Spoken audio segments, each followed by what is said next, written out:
నాయకులందరూ కూడా ప్రారంభోత్సవ కార్యక్రమానికి లోపలికి రావాల్సిందిగా కోరుతా ఉన్నాం. మహాసభ ప్రారంభం కాబోతుంది. ప్రజా సంఘాల నాయకులు కార్యకర్తలందరూ కూడా హాల్లోకి రావాల్సిందిగా విజ్ఞప్తి చేస్తా ఉన్నాం.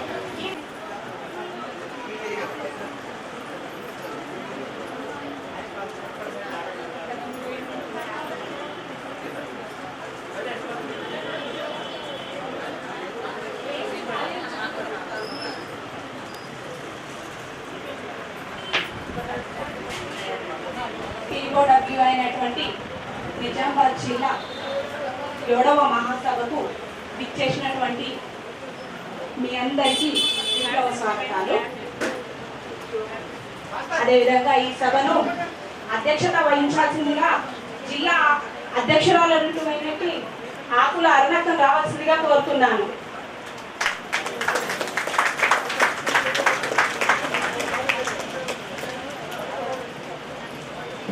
అదేవిధంగా పిఓడబ్ల్యూ రాష్ట్ర అధ్యక్షురాలు అయినటువంటి జి జాన్సకం రావాల్సిందిగా కోరుతున్నా. అధ్యక్షుడు నీలం లక్ష్మక్క రావాల్సిందిగా కోరుతున్నాను.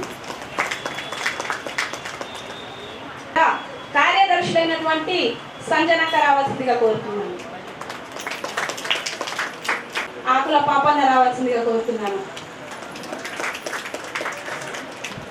ఈ సభను అధ్యక్షతగా ఆకుల అన్నక్కను వహించాల్సిందిగా కోరుతున్నాను.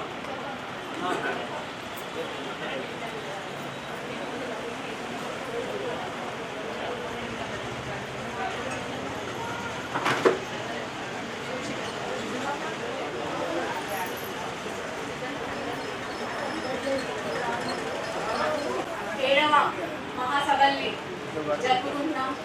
ఈ మహాసభకి వచ్చినటువంటి అక్కలందరికీ ధన్యవాదాలు. ప్రపంచంలో సగం మనం ఉత్పత్తిలో మన భాగస్వామ్యం సగం అయినా 2వ శ్రేణి పౌరులుగానే చూడబడుతున్నాం. ఎందుకు ఈ వివక్ష? స్త్రీలపైన పురుషాధిపత్యం అడుగడుగున అంచివేస్తూనే ఉంది. మతం పేరుతో, ఆచారాల పేరుతో హింసకు గురి చేస్తూనే ఉంది. అన్ని రంగాలలో స్త్రీలు ముందున్నప్పటికీ అయినా పురుషాధిపత్యం మనల్ని అంచివేస్తూనే ఉంది. ఈ సందర్భంలో మనము ఇక్కడ మన మహాసభల్ని ఏర్పాటు చేసుకున్నాము. మన పిఓడబ్ల్యూ పురుషాధిపత్యానికి వ్యతిరేకంగా పోరాడుతుంది. ఇక్కడ మనము 7వ మహాసభల్ని, జిల్లా మహాసభల్ని ఏర్పాటు చేసుకున్నాము. ఈ మహాసభలకి ముఖ్య అతిథిగా వచ్చినటువంటి ప్రగతిశీల మహిళా సంఘం రాష్ట్ర అధ్యక్షురాలు ఝాన్సీ గారిని మాట్లాడాల్సిందిగా కోరుతున్నాను. నిజామాబాద్ జిల్లా 7వ మహాసభకి అధ్యక్షత వహిస్తున్నటువంటి అరుణ, వేదిక మీద ఉన్నటువంటి జిల్లా నాయకులు, వివిధ ప్రాంతాల్లో ఇప్పటివరకు 2 డివిజన్లో మహాసభలు జరుపుకున్నారనే విషయం తెలిసింది. మహాసభలు జరుపుకొని జిల్లా మహిళా ఉద్యమాన్ని ముందుకు తీసుకెళ్ళడానికి సన్నద్ధమవుతూ ఈ మహాసభ జరుపుకుంటున్న మీ అందరికీ కూడా ప్రగతిశీల మహిళా సంఘం రాష్ట్ర కార్యవర్గం తరపున నా తరపున ఉద్యమ అభివందనాలు తెలియజేస్తా ఉన్నాను. మనం ఎంత చెప్పుకున్నా ఏం చేసినా మీరు మహిళలే, పురుషులతో సమానం కాదు ఈ సమాజంలో అనేటువంటిది నిత్యం మనకి గుర్తు చేస్తుంటారు.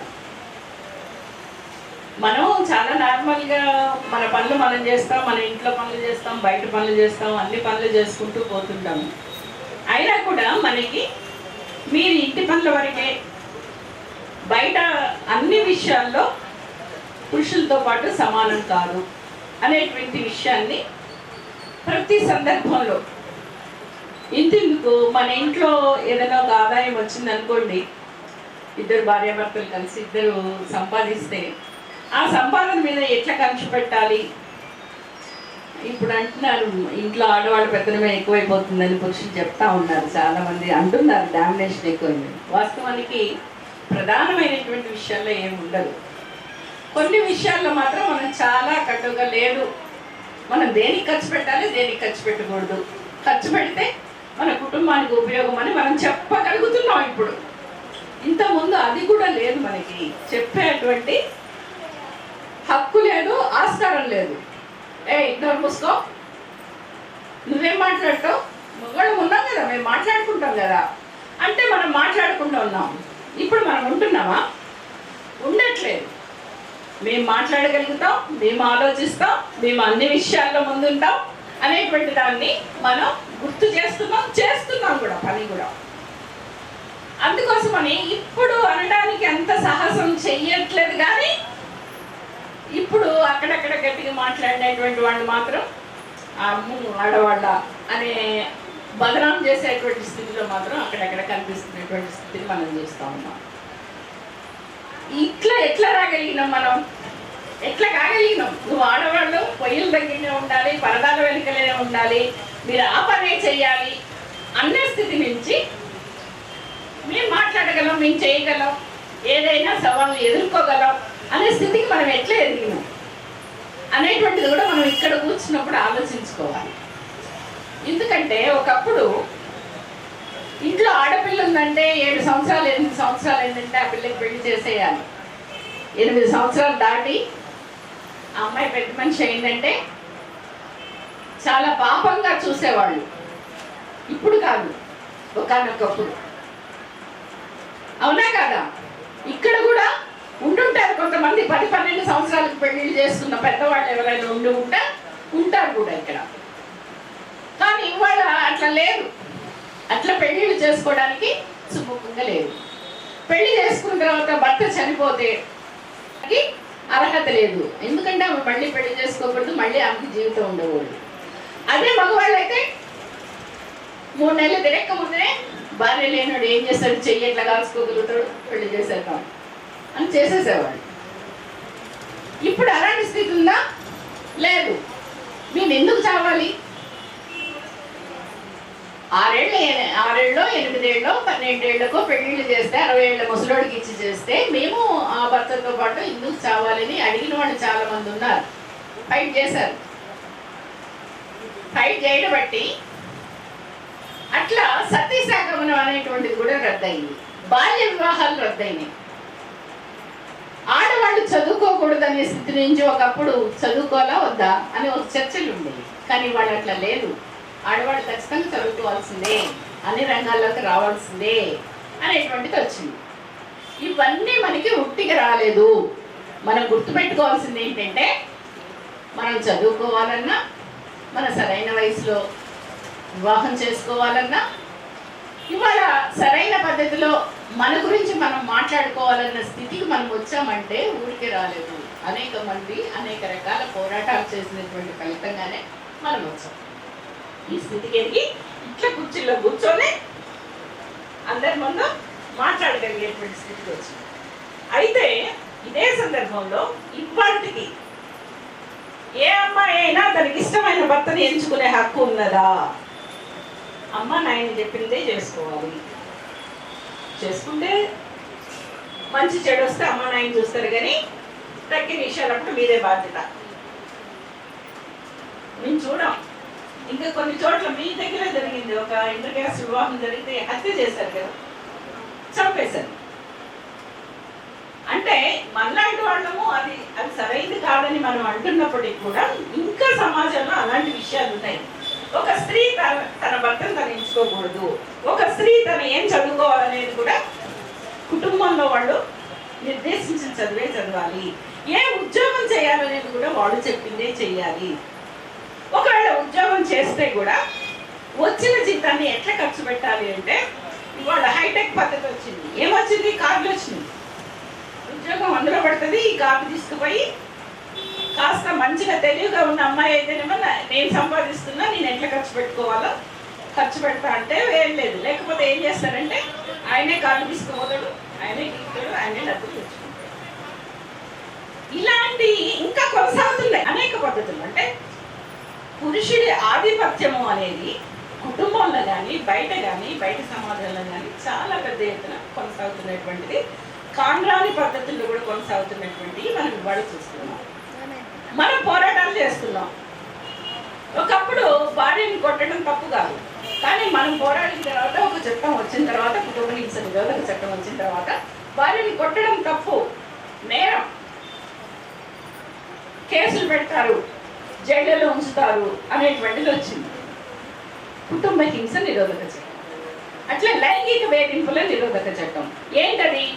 వాళ్ళు పనిచేసే చోట అమ్మాయిలు పనిచేస్తుంటే అక్కడ పనిచేసే కొందరు మగవాళ్ళు కావచ్చు, ఎక్కిలి వాళ్ళు కావచ్చు, వాళ్ళు ఏది అనడానికి లేదు. ఒకవేళ అంటే అక్కడ ఎంక్వైరీ చేసి ఒక కమిటీ వేసి ఆ కమిటీ ఒక నివేదిక ఇస్తే వాళ్ళ మీద చర్య తీసుకోవాలి. అంటే పోలీసు కేసులు ఇవన్నీ తర్వాత, ముందు ఇలాంటి చర్యలు తీసుకోవాలని లైంగిక వేధింపుల నిరోధక కమిటీలు వేసుకునేటందుకు లైంగిక వేధింపుల నిరోధక చట్టం అనేటువంటిది కూడా వచ్చింది.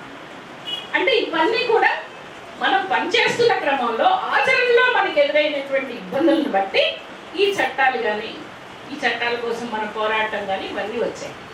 ఈ వచ్చినటువంటి కూడా ఇవాళ అమలుగా ఉన్నటువంటి స్థితి. ఇంకోవైపున మళ్ళీ తిరిగి మనం పాత రోజుల్లోకి పోతున్నామా? మీరు నిన్న మొన్న చూస్తుంటారు పెద్ద ఎత్తున. ఆమె పేరేంటి? వినీష్ ఫోగట్ కదా. ఆమె మహిళా మల్లయోధురాలు. విన్నారు ఆమె పేరు? పేపర్లో చాలా ఈ 4 రోజుల నుంచి వస్తా ఉంది వినీష్ ఫోగట్ గురించి. ఏంటి? ఆమె 100 గ్రాములు ఎక్కువ ఉందట. ఒలింపిక్లకి ఆమె ప్రవేశించడానికి అనుమతి లేదు. జనరల్గా ఒక ఒలింపిక్ వెళ్ళడానికి ట్రైనింగ్ ఇస్తారు. వాళ్ళకి డైట్ ఏమి ఇవ్వాలనేది ఉంటుంది, ఎట్లా ట్రైనింగ్ ఇవ్వాలి, ఎంత వెయిట్ ఉండాలి, ఇవన్నీ ఉంటాయి, ఇవన్నీ చేస్తారు. కానీ ఆమె ఇందుకు 100 గ్రాములు తేడాతో అనుమతి పోగొట్టుకుంది. అనుమతి పోగొట్టడం కాదు, కుట్రపూరితంగా పోకుండా చేశారు. ఇందుకు మీరందరూ కూడా ఆందోళన చేశారు. మహిళా మల్ల యోధుల్ని వేధించినటువంటి ఎంపీ బ్రిజ్భూషణ్ని అరెస్ట్ చేయాలి, కేసులు నమోదు చేయాలి అని గత సంవత్సరం అంతా మనం ఆందోళన చేసాం అనేక ప్రాంతాల్లో. చేసామా లేదా? ఎందుకు? పని చేసే చోట లేదు, వాళ్ళు ఒక మహిళా మల్లయోధులుగా ఉన్నటువంటి చోట వాళ్ళని ఎంపిక చేసుకునేటందుకు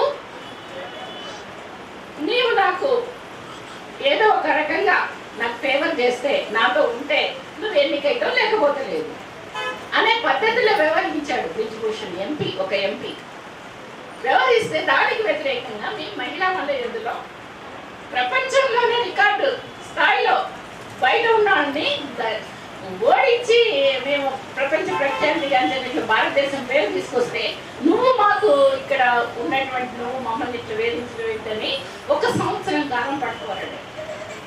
ఆ పోరాడుతున్నటువంటి క్రమంలో కాంగ్రెస్ నేను స్వచ్ఛందంగానే నేను ఇక మల్లయోధురాలుగా పోటీలో నిలబడను. ఈ అమ్మాయి నిలబడింది, పోటీకి వెళ్ళింది, ఇవన్నీ చేసింది. ఒక 100 గ్రాముల తేడాతో మనం లేఖనం చేసినటువంటి పరిస్థితి. దేనికి జరిగింది ఇది? డైట్ ఇస్తుంటాడు, అక్కడ నేర్పేవాడు ఉంటారు, మన ఒలింపిక్ సెలక్షన్స్ సంబంధించినటువంటి బృందం ఉంటుంది, ఒకవేళ కొద్దికో గొప్ప తేడా వస్తే అక్కడ మాట్లాడాలి, ఒలింపిక్ కమిటీలతో మాట్లాడాల్సి ఉంటుంది. ఇవన్నీ చేయలేదు. ఈమెను ఎట్లా బయటికి పంపించాలని చూశారు తప్పితే ఆమెని ఉంచి ఆమె మన దేశానికి ఒక పథకం తీసుకొస్తుందనేటువంటి పద్ధతిలో వ్యవహరించలేదు. ఎందుకు వ్యవహరించలేదంటే వీళ్ళంతా రోడ్ల మీదకి వచ్చి పోరాడారు. తమ మీద జరుగుతున్నటువంటి లైంగిక వేధింపులకు వ్యతిరేకంగా గొంతెత్తినందుకు ఇవాళ వాళ్ళని కాల నేల రాయడానికి అందులో పనికి రాకుండా చేసినటువంటి పరిస్థితి ఉంది. అంటే మనకి ఏదో వాళ్ళకి జరిగింది కదా, మనకి బాగానే ఉన్నాం కదా మీరు అనుకోవచ్చు, అనిపిస్తుంది. ఏదో ఎక్కడో జరిగింది, మన దగ్గర ఏం లేదు కదా ఎట్లా. కానీ అది మనకు ఒక పాఠం చెప్తున్నారు. మీరెవరైనా పురుషుల కోరుకునేటువంటి పురుషుడికి లొంగి ఉండకపోతే మీరు పనిచేసే చోట కానీ మీరు ఎక్కడున్నా కానీ మీరు ఈ రకంగానే పాతాళానికి తొక్కబడతారు అనేటువంటి సందేశాన్ని మనకు అందించాలి. దాన్ని మనం అనుమతిద్దామా చెప్పండి. ధిక్కరిద్దాం. అనుమతియం మనం దాన్ని ధిక్కరించాలి. నువ్వు మమ్మల్ని కాల నేల రాయడానికి చూస్తున్నావే, మేము దీన్ని అనుమతించము అనేటువంటిది మనం చెప్పాలి. ఒక మహిళా సంఘం ఉందంటే ఆ మహిళా సంఘం ఏం చేయాలి? మహిళల యొక్క సమానత్వం కోసం అన్ని రంగాల్లో స్త్రీలు పైకి రావడం కోసం కృషి చేయాలి. మన సంఘం అట్లా పనిచేస్తున్నటువంటి సంఘం గత 50 సంవత్సరాలుగా పనిచేస్తుందని చెప్పుకుంటున్నాం. మనం ఇలాంటి ఘటనలు జరిగినప్పుడు కూడా మనం గొంతెత్తి మాట్లాడాల్సినటువంటి అవసరం ఉంది. ఇటువంటి వాటిపైన చర్యలు తీసుకోమని కోరాల్సినటువంటి అవసరం ఉంది. మనం మీకు చెప్పే ఉంటారు, బిల్కిస్ కాలనీ కేసులో కూడా అంతే. అత్యాచారాలు చేసిన వాళ్ళని అందలాలకు ఎక్కించేటువంటి పరిస్థితికి వాళ్ళు తీసుకొస్తున్నారు. ఎవరు? బీజేపీ ప్రభుత్వం అధికారంలోకి వచ్చిన తర్వాత, మోడీ ప్రభుత్వం అధికారంలోకి వచ్చిన తర్వాత వాళ్ళు చేస్తుంది ఏంటంటే మహిళలకు సంబంధించినటువంటి అంశాలన్నీ కూడా వెనకట మనువాదం ఏమి చెప్పింది? మనకి భారత రాజ్యాంగంలో కొన్ని హక్కులు ఇచ్చింది మహిళలకనే కాదు మనుషులకు హక్కులు ఇచ్చింది. మహిళలు కూడా మనుషులమే కాబట్టి మాకు ఇలాంటి హక్కులు లేకుండా పోవడం ఏంటని మనం కొట్లాడడం, కొన్ని హక్కులు సాధించుకున్నాం. కానీ ఆ సాధించుకున్నటువంటి హక్కుల్ని వెనక్కి తీసుకుపోయే వైపుగా ఇవాళ పాలక వర్గాలుగా ఉన్నటువంటి వాళ్ళు చూస్తున్నటువంటి పరిస్థితి. ప్రధానంగా మనువాదాన్ని తీసుకొస్తున్న, మతోన్మాదాన్ని తీసుకొస్తున్న బీజేపీ ప్రభుత్వం చేస్తూ ఉంది. మీకు తెలుసు కదా, మనం కూడా పెద్ద ఎత్తున పోరాడాం. మన దగ్గర జరిగినటువంటి టీచరు తెలుసా, మల్లికార్జున్, ఆయన ఏం పాపం చేశాడు? మల్లికార్జున్ టీచర్ ఏం పాపం చేశాడు? ఏమి చేయలే. నేను అంబేద్కరిస్టుని, నేను భారత రాజ్యాంగాన్ని నమ్ముతాను, భారత రాజ్యాంగాన్ని విశ్వసిస్తాను, అట్లానే హేతువాద దృక్పథంతో, శాస్త్రీయ దృక్పథంతో నా పిల్లలకు పాఠాలు చెప్తాను అని ఆయన చెప్తున్నాడు. నువ్వు అట్లా చెప్పడానికి వీల్లేదు. సరస్వతిని నమ్ముకోవాలి పిల్లలు, చదవక్కర్లే, సరస్వతికి పూజ చేస్తే చాలని చెప్తున్నారు. ఆయన అడిగిందట, డబ్బులు అడిగితే డబ్బులు లేవంటే నీవెట్లా డబ్బులు లేవంటే, అయ్యా మా సరస్వతి దేవి కటాక్షంతోనే నీకు ఉద్యోగం వచ్చింది అంటే ఆయన ఒక మాట అన్నాడట, భారతదేశంలో సరస్వతి ఉంది కానీ అమెరికాలో సరస్వతి లేదు కదా, వాళ్ళు కూడా నాకంటే ఎక్కువ నేను చదువుకుంటున్నాను కదా ఒక మాట అంటే, ఆ మాటకి చిలువలు పదవులు. మా దేవతల్ని కించపరిచాడు, మత మార్పిడులు చేస్తున్నాడు, పిల్లలకి అనేక విషయాల్ని ఎక్కిస్తున్నాడు. ఎక్కించడం ఏంటంటే శాస్త్రీయ దృక్పథం చెప్పొద్దు, రాజ్యాంగం గురించి చెప్పొద్దు, మూఢత్వాన్ని బోధించాలనేటువంటిది వాళ్ళ అభిప్రాయం. దానికి భిన్నంగా వ్యవహరిస్తున్నందుకే ఆయన మీద దాడులు చేసేటువంటి వాడు. పైన మోడీ ప్రభుత్వం కాదు, కింద కూడా గ్రామాల్లో ఇవాళ దళితుల మీద, అంబేద్కరిస్టుల మీద, మైనార్టీల మీద, క్రిస్టియన్స్ మీద, ముస్లిమ్స్ మీద, మైనార్టీల మీద ఇవాళ దాడులు చేస్తున్నటువంటి పరిస్థితి చాలా చోట్ల కనబడుతుంది. తెలంగాణ అంటే ఉద్యమాల కిల్లా అనుకుంటాం మనం. ఈ ఉద్యమాల కిల్లాలో కూడా ఇవాళ మతోన్మాదం ప్రవేశిస్తుంది అని చెప్పడానికి మొన్న ఎన్నికలే కారణం. వాళ్ళు కూడా బాగానే సీట్లు సంపాదించారు కదా పార్లమెంట్ లో. అంతకు ముందున్నాయా వాళ్ళకి? లేవు. ఎందుకు వస్తున్నాయి ఇప్పుడు? మనం కూడా ఆలోచించాలి. అది అంటూ వస్తే మన జీవితం ఏంటి అనేటువంటిది కూడా మనం ఆలోచించాలి. మహిళలుగా మన మనవడు ఏంటి అనేటువంటిది కూడా మనం ఆలోచించాలి. మహిళలుగా ఇవాళ మనం అనుభవిస్తున్నటువంటి హక్కుల్ని అనుభవించే రీతిలో ఉంటుందా భవిష్యత్తు? ఉండదు. వాళ్ళు చెప్తూనే ఉన్నారు, ప్రతి ఒక్క మహిళ 10 మంది పిల్లల్ని కనాలి. ప్రతి ఒక్క మహిళ, మొన్న ఒక ఆమె హైదరాబాద్లో పోటీ చేసింది, మాధవీలతని. ఆమె చెప్తాంది, పిల్లల్ని తల్లి దగ్గరుండి చదివించాలి. అంటే ఇంకేమి, స్కూల్ కూడా పంపించకుండా దగ్గర పెట్టుకుని చదివించాలి. ఆమె పని అదే. ఆమె విరేంజీ లాంటి హాస్పిటల్స్ పెట్టుకుని కోట్లు సంపాదిస్తుంది. మొన్న కరోనా టైంలో చాలా పెద్ద ఎత్తున సంపాదించి వెలుగులోకి వచ్చింది. ఆమె ఈ బోధనలో చేస్తుంది. అది మన జీవితానికి, మన మనుగడకి సరిపడుతుందా? మన భవిష్యత్తుకు సరిపడుతుందా? ఇవాళ అన్ని విషయాల్లో కూడా వాళ్ళు ఆలోచిస్తున్నటువంటి తీరు, వాళ్ళు చేస్తున్నటువంటి విధానాలు ఏవి కూడా మహిళల్ని మనుషులుగా చూసేటువంటి విధానాన్ని తీసుకురావడం లేదు. మీకు ఒక విషయం చెప్తా. గత నెల రోజుల్లో మహిళల మీద, చిన్న పిల్లల మీద 20-25 మంది మీద అత్యాచారం జరిగింది. ఇవాళ నిజామాబాద్లో కూడా ఒక దగ్గర జరిగింది. ఈరోజు వచ్చింది, రిపోర్ట్ అయింది. నేను పొద్దున్న చూశాను. నేను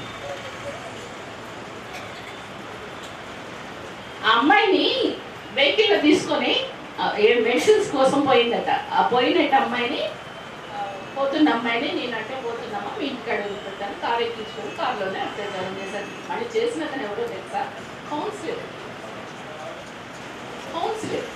కౌన్సిలర్ అంటే ప్రజాప్రతినిధి. ఎంత ఘోరమైనటువంటి విషయం! ఒక ప్రజాప్రతినిధి ప్రజల పక్షాన్ని నిలబడాలి, ప్రజా సమస్యలను దృష్టిలో పెట్టుకోవాలి. ప్రజలకు ఆయన చేసిన పని ఏంటంటే, ఒక అమ్మాయి పిల్లల మీద అత్యాచారం చేసిన సంఘటన మన జిల్లాలో జరిగింది.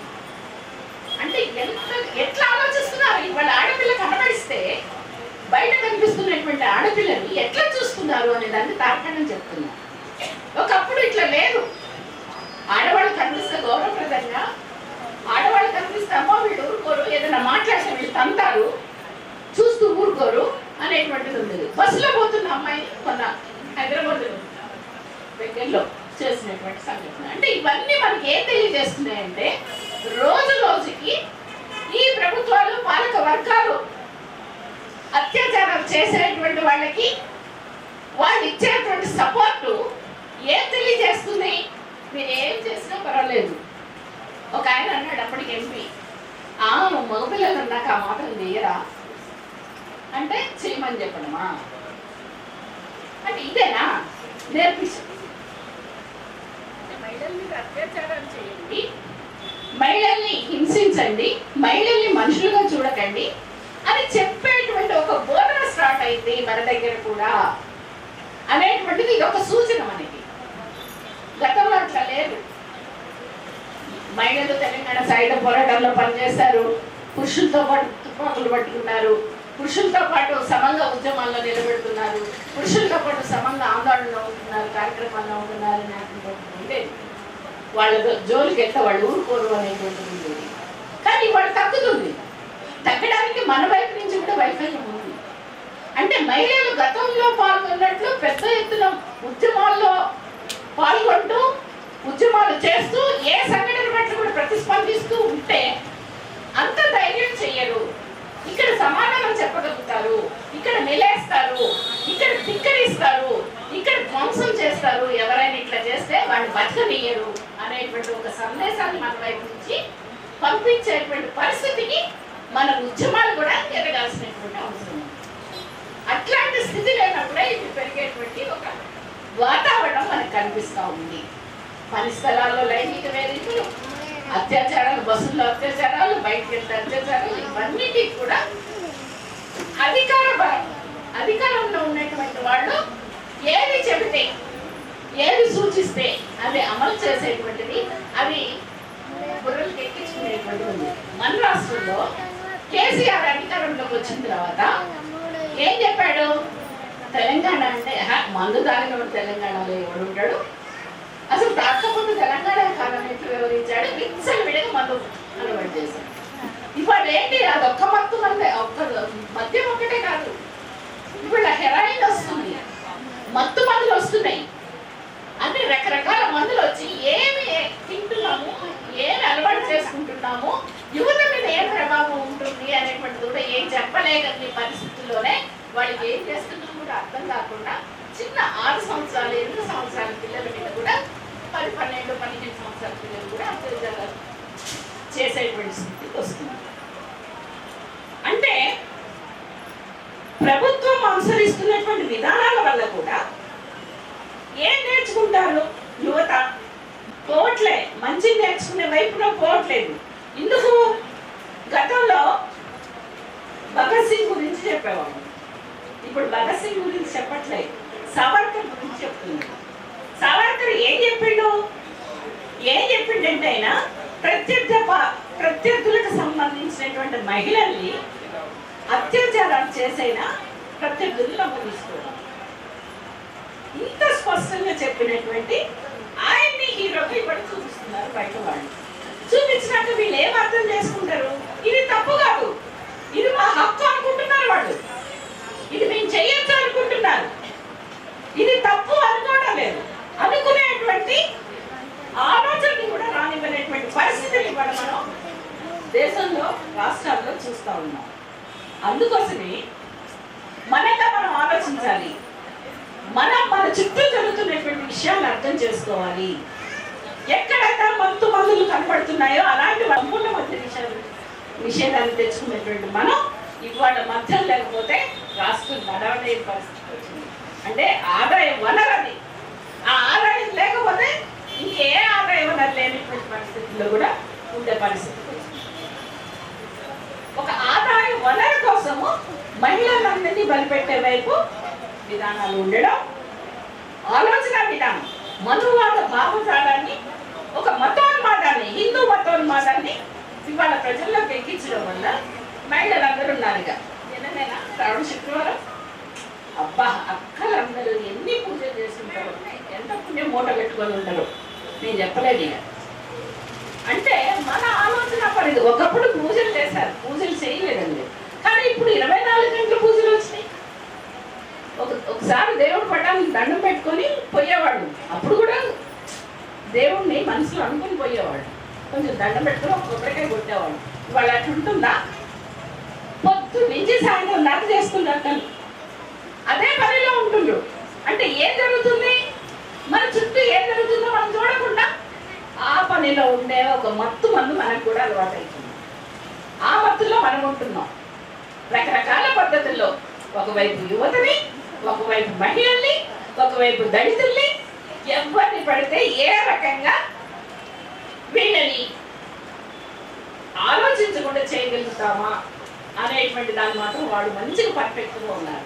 కానీ మనం మహిళల సమానత్వాన్ని కోరుకునే మనం, స్త్రీ పురుష సమానత్వాన్ని కోరుకునే మనం, పురుషాధిక్యతను వ్యతిరేకించే మనం ఏం చేస్తున్నాం?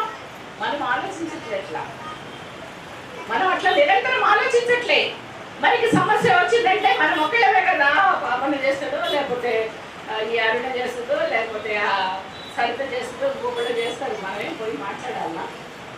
ఎందుకు ఇన్ని సంవత్సరాలుగా ఇంతకాలంగా ఉద్యమాల్లో ఉన్నటువంటి మనము ఒక సంఘటితంగా బయటకి వచ్చి ఒకటి వినిపించగానే వాళ్ళే ఉంటాము, మనం ఉంటే సరిపోదా?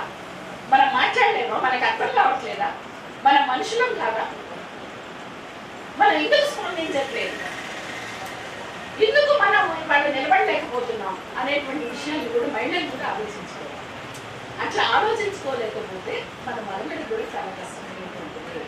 ఇవాళ దేశంలో మారుతున్నటువంటి ఆర్థిక పరిస్థితులు కావచ్చు, సామాజిక పరిస్థితులు కావచ్చు, రాజకీయ పరిస్థితులు కావచ్చు, భవిష్యత్తులో ఇక మనల్ని నోరు తెరవనివ్వరు, మనల్ని బయటికి రానివ్వరు. ఇప్పుడు అమ్మాయిని బయటికి వచ్చినందుకే ఏమంటారు, ఇక చాలా మనం చదివింది సార్ ఇంట్లో ఉన్నాం, మీకు పెళ్లి చేసి పంపిస్తే మా పని చేస్తుంది. ఈ పని ఆలోచన వస్తుంది, దీని నుంచి నేర్చుకునేది ఏంటంటే అదే నేర్చుకుంటారు కుటుంబాల్లో. కానీ నా కూతురికి ఇట్లా జరిగింది, వాడెవడు ఇట్లా చేసినోడిని ఈ ప్రభుత్వాలు కానీ ఈ పోలీస్ అధికారులు నిలబడాలి అని అనుకుంటే అది ధిక్కార స్వరం అవుతుంది.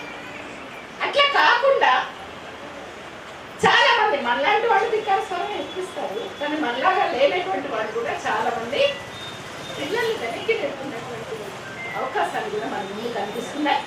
ఈ నేపథ్యంలో బీజేపీ ఒకవైపు, మన రాష్ట్రంలో కాంగ్రెస్ మరొక వైపు. కాంగ్రెస్ వచ్చింది, అనేక వాగ్దానాలు చేసింది. ఈ వాగ్దానాల్లో ఒక బస్సులు అయితే కొంచెం చేసింది. ఆ బస్సులు కూడా ఇప్పుడు మననే కొత్త బస్సులు వచ్చిందట, మనకి లేవట. అందులో కొత్త బస్సులు మహిళలు తిరిగే బస్సులు లేవట. అంటే మహిళలకి కావాల్సినటువంటి ఉపాధి అవకాశాలు ఏం సృష్టించుకుంటా, మీకు ఇది ఇస్తా అది ఇస్తా, ఎన్ని వాగ్దానాలు చేస్తాను మహిళలకి. 2500 ఇస్తాం, జీవన భృతి ఇస్తా, కొంతమందికి ఇచ్చి ఉంటారు కూడా, గ్యాస్, ఇవన్నీ చెప్తున్నారు. ఇవన్నీ చెప్పే బదులు ఏంటి వాళ్ళ భూములు అమ్ముతున్నారు. పెద్ద ఎత్తున నేను కూడా వచ్చినాక మొదలుపెట్టిండు, రేవంత్ రెడ్డి కూడా మొదలుపెట్టిండు భూములు అమ్మడం. ఏ సంపద అయినా దేశానికి సంబంధించినటువంటి భూములు కానీ ఆస్తులు కానీ పరిపాలన చేసేవాళ్ళు ఎవ్వరూ అమ్మకూడదు. అది ఎట్లా మెయింటైన్ చేయాలి, వాటిని ఎట్లా ఉన్న ఆదాయం ప్రజలకు ఎట్లా ఉపయోగించాలి, వీళ్ళకి చదువు కోసం ఎంత ఉపయోగించాలి, వైద్యానికి ఎంత ఉపయోగించాలి, ఇతర వాటికి ఎట్లా ఉపయోగించాలి అనేటువంటిది వాళ్ళు ఆలోచించాల్సింది. అంతకంటే హక్కు వాళ్ళకి లేదు. కానీ వాళ్ళ భూమిలో కేసీఆర్ అమ్మిండు, ఇప్పుడు ఈయన అమ్మడం మొదలుపెట్టిండు. ఇక మొత్తం భూములు అమ్మేయడము, ఖర్చు పెట్టడము, ఇది చేయడం ఏ పద్ధతులు తప్ప ప్రజలకి జీవనోపాధి కలిగించేటువంటి పద్ధతిలో, వారు స్వతంత్రంగా బతికేటువంటి పద్ధతిలో వాళ్ళకి అవకాశాన్ని మాత్రం సృష్టించట్లేదు. మరి తలా 2 ఎకరాల్లో 3 ఎకరాల్లో వచ్చిన వాటి నుంచి దీని మీద బతకండి, ఇందులో చేసుకోండి అని ప్రభుత్వం చెప్పాలి, చెప్పగలగాలి. కానీ అట్లా చెప్పడం లేదు. ఇవాళ మహిళలు కూడా చాలా రంగాల్లో బయటకు వస్తున్నారు. ఇవాళ అంగన్వాడీ టీచర్స్ ఉన్నారు, అంగన్వాడీ టీచర్స్ కానీ, కేజీబీ వర్కర్స్ కానీ, ఆశా వర్కర్స్ కానీ, వీళ్ళకి ఏంటి పర్మనెంట్ అదేమన్నా కాదు కాదు వాడికి సరైన జీతాలు కూడా ఉండవు. ఉపాధి ఉందని చెప్పడానికి ఉంటుంది తప్ప తక్కిన సమాజంలో తక్కిన వాళ్ళందరితో పోల్చుకుంటే వాళ్ళకి సరైన వేతనాలు కూడా ఇవ్వరు. గౌరవప్రదమైనటువంటి వేతనం అంటే గౌరవం కావాలని కోరుకుంటున్నాం, మనకు కావాల్సిన గౌరవం అయితే మనకు తగ్గట్లేదు. కానీ వేతనాల దగ్గర మాత్రం గౌరవప్రదమైన వేతనాలు ఇస్తున్నామని ప్రభుత్వాలు చెప్తున్నాము. ఆ గౌరవప్రదమైన వేతనాలతో మనం దౌత్యం చేయడం అనేటువంటిది కూడా జరుగుతాము. ఇవాళ రకరకాల పద్ధతులు, ఇవాళ బీడీలు ఉన్నాయి. బీడీలు గతంలో ఎలా ఉన్నది ఆ పరిస్థితి మనకి లేదు కదా. గతంలో ఉన్నట్లుందమ్మా, అట్లా లేదు, తగ్గిపోతుంది రోజు రోజుకి. మరి ఆల్టర్నేటివ్ ప్రత్యామ్నాయంగా ఈ మహిళలకి ఎలాంటి ఉపాధిని చూపించాలి అనేటువంటి ఆలోచించాల్సినటువంటి బాధ్యత ఎవరిది? ప్రభుత్వం పెట్టారా? ఇక్కడ ఉన్నటువంటి వాళ్ళు ఆలోచించాల్సినటువంటి అవసరం లేదా? కానీ అట్లా ఆలోచించేటువంటి స్థితిలో ప్రభుత్వాలు లేవు. అంటే మన జీవితానికి, గౌరవప్రదమైనటువంటి జీవితానికి ఏంటి ఆర్థిక స్వావలంబన అనేటువంటి ముఖ్యమైనది. ఏ కుటుంబానికైనా ఏ వ్యక్తికైనా ఉంటే ఎంతో కొంత స్వతంత్రంగా ఆలోచించగలుగుతారు, స్వతంత్రంగా నిలబడగలుగుతారు, స్వతంత్రంగా తమ జీవితాన్ని తాము నిలబెట్టుకోగలుగుతారు. కానీ అలాంటి స్థితి నుంచి నిలబడేటువంటి పరిస్థితిని ప్రభుత్వాలు కల్పించట్లేదు. అది మనం ఆలోచించాలి. మనం ఏం చేయాలి? మహిళలుగా ఈ సమాజంలో ఉన్నటువంటి మనకు ఎదురవుతున్నటువంటి సమస్యలు, సమాజంలో మహిళలుగా గౌరవ వేతనాలు పొందుదామా, ఒక స్థిరమైనటువంటి జీవనోపాధి కోసం కృషి చేద్దామా, దానికోసం ప్రభుత్వాల మీద ఒత్తిడి తెద్దామా వద్దా?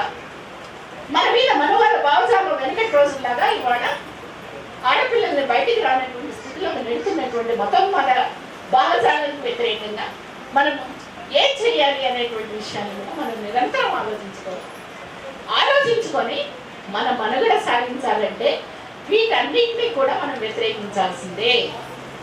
మతోన్మాదాన్ని వ్యతిరేకించాలి, మనువాదాన్ని వ్యతిరేకించాలి, మహిళల మీద జరుగుతున్నటువంటి దాడులను వ్యతిరేకించాలి, మహిళల జీవనోపాధి కోసం మనం పోరాటాలు చేయాలి.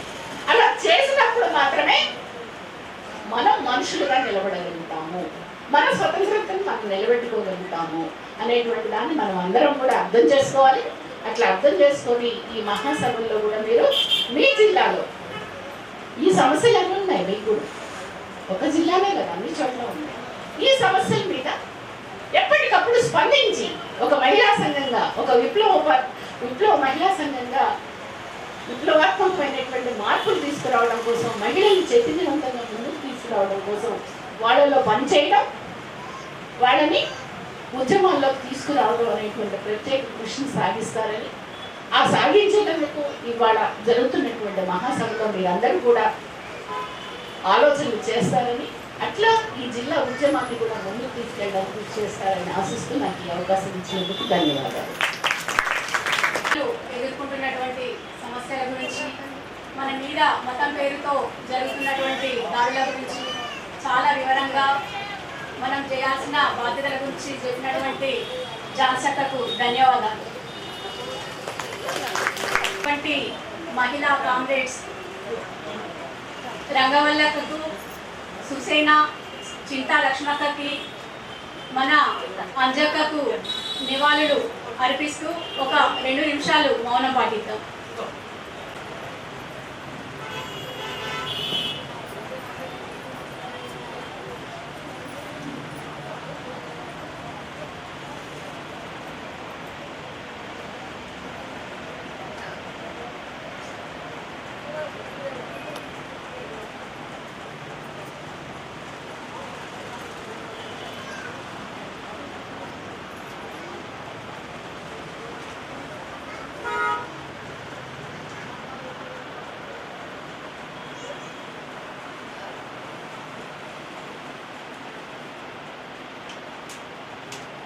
జోహార్ అమరవీరులకి, జోహార్ జోహార్, జోహార్ మహిళా అమరవీరులకి, జోహార్ జోహార్. చాలా గొప్పదైంది. ఆ తల్లి తన బిడ్డల కోసం ఎన్నో త్యాగాలను చేస్తూ తన కన్న బిడ్డల్ని పెంచుతుంది. ఈరోజు మహిళలు అనేకమైనటువంటి సమస్యలను ఎదుర్కొంటూ కుటుంబ సమస్యను కూడా ఎదుర్కొని ముందడుగు వేస్తున్నటువంటి తరుణం. ఆ తరుణంలో పిఓడబ్ల్యూ ముందుంటుందని భావిస్తూ తల్లి గొప్పదనాన్ని తెలిపేటటువంటి ఈ పాటను మీ ముందు ఉంచుతాను. అనురాగాల పల్లవిరా అమ్మ ప్రేమరా, మమతల కోవెలమని దీపం మన మాతృమూర్తిరా. అనురాగాల పల్లవిరా అమ్మ ప్రేమరా, మమతల కోవెలమని దీపం మన మాతృమూర్తిరా. మమతల కోవెలమని దీపం మన మాతృమూర్తిరా. 9 నెలలు మోసిన భారం అనుకోదేనాడు, 9 నెలలు మోసిన భారం అనుకోదేనాడు. పురిటి నొప్పుల కష్టాన్ని ఇష్టంగా భరిస్తుంది, పురిటి నొప్పుల కష్టాన్ని ఇష్టంగా భరిస్తుంది. నెత్తురు గుడ్డుగా నిన్ను చూసి గుండెల బాధను తప్పేసి, నెత్తురు గుడ్డుగా నిన్ను చూసి గుండెల బాధను తొలిచేసి, మలమూత్రాలను కడిగేసి మల్లె పువ్వుగా నిన్ను చేసి. అనురాగాల పల్లవిరా అమ్మ ప్రేమరా, మమతల కోవెలమని దీపం మన మాతృమూర్తిరా. మమతల కోవెలమని దీపం మన మాతృమూర్తిరా.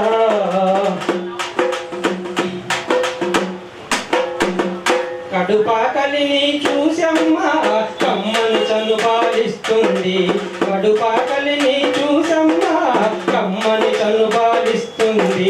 కంటి నిద్రను తెలుసుకొని కొడినే ఊయల చేస్తుంది, కంటి నిద్రను తెలుసుకొని కొడినే ఊయల చేస్తుంది. గుడి గుడి అడుగులు వేస్తే తన అడుగులు తడబడతాయి, గుడి గుడి అడుగులు వేస్తే తన అడుగులు తడబడతాయి. అమ్మా అమ్మా అమ్మా అనే పిలుపు విని తన జన్మ ధన్యమనుకుంటుంది.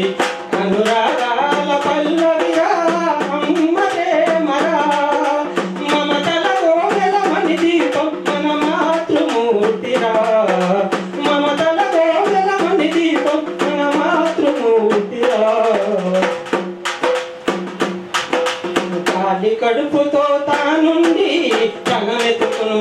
పెడుతుంది.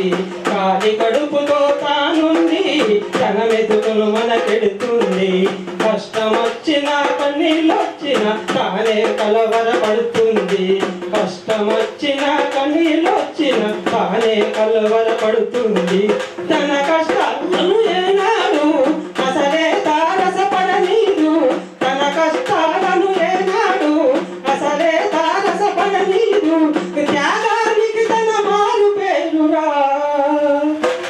అమ్మకు ఎవరు సాటి రారురా. అనురాగాల పల్లవిరా అమ్మ ప్రేమరా. మమతల కోవెలమని దీపం మన మాతృమూర్తిరా. మమతల కోవెలమని దీపం మన మాతృమూర్తిరా. అమ్మకు స్వార్థం తెలియదురా, దేశం మాటను ఎరుగదురా.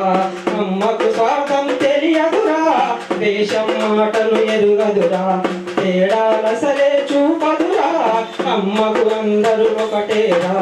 తేడాలసలే చూపదురా, అమ్మకు అందరూ ఒకటేరా. అమ్మకు ఉన్నవి ఆశలురా, ఆ ఆశలే తన బిడ్డలురా. అమ్మకు ఉన్నవి ఆశలురా, ఆ ఆశలే తన బిడ్డలురా. అమ్మకు సర్వం మనమేరా, తన జీవితమంతా మనకేరా. అనురాగాల పల్లవిరా అమ్మ ప్రేమరా. మమతల కోవెలమని దీపం మన మాతృమూర్తిరా. మమతల కోవెలమని దీపం మన మాతృమూర్తిరా. పెద్దలు, రాష్ట్రం నుంచి వచ్చిన రాష్ట్ర అధ్యక్షురాలు కామ్రేడ్ ఝాన్సీ గారు, అక్కలారా అన్నలారా అందరికీ నా నమస్కారాలు. ఈరోజు స్త్రీ లేనిది ప్రపంచం లేదు, పురుషులు లేనిది కూడా ప్రపంచం లేదు. స్త్రీ పురుషుల సమానత్వమే రేపు ఈ సమాజాన్ని ముందుకు తీసుకుపోయేది. మూఢనమ్మకాలు కానీ మూఢ విశ్వాసాలు కానీ ఇవన్నీ కూడా సమాజంలో ఏదైతే మనకు ముందుకు పోతున్నామో దాన్ని అన్నింటినీ వెనుకకు తీసుకుపోయే భావనలో పాలక వర్గాలు ఉంటున్నాయి. ఒక దిక్కు మనం అందరం అనుకుంటున్నాం, మీరు చేసిన పోరాటాల వల్లనే బీడీ కార్మికులు అంటే ఒకనాడు గుర్తించే వాళ్ళు కాదు. 1000 ఆకులు కత్తిరించి 1000 బీడీలు చుట్టి దారం కట్టి కట్టలు అడ్జేస్తుంటే దానికి ఏదో ఇంత కూలి ఇచ్చేది.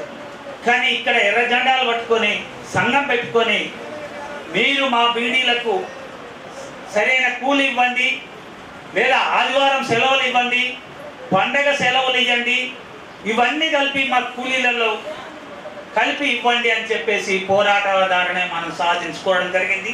అది ఇక్కడున్న నిజామాబాద్ మహిళలు దాన్ని సాధించుకున్నారు.